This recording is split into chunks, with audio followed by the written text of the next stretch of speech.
Welcome back to Primetime News. Special welcome to folks on OneSpotMedia.com. Up first this evening, a large quantity of cocaine valued at over 6 billion Jamaican dollars was found in a vessel at the Kingston Freeport terminal this morning. The police said the massive seizure is part of an ongoing multi-agency operation to clamp down on illegal drugs entering the island. Kelisha Williams has that story. Officers from the Narcotics Division, the Jamaica Defense Force, and the Jamaica Customs Agency made the discovery about 3 o'clock Saturday morning. The cocaine was found in a vessel which arrived in the island from Colombia. The cocaine weighed 1,250 kilograms with a street value of 6.3 billion Jamaican dollars.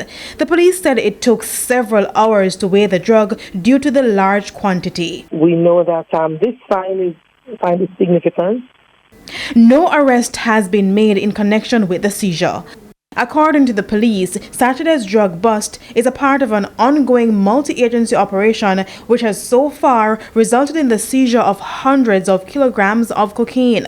The police and Jamaica Customs say the operation on the port will continue for an extended period to ensure the integrity of items arriving in the island. It's very early in the investigation.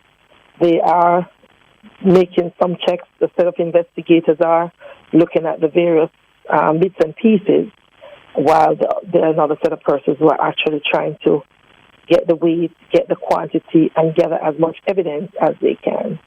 In the meantime, persons with information are being urged to report the matter to the police or call the JDF tip line at 876-837-8888. Kelisha Williams, TVJ News.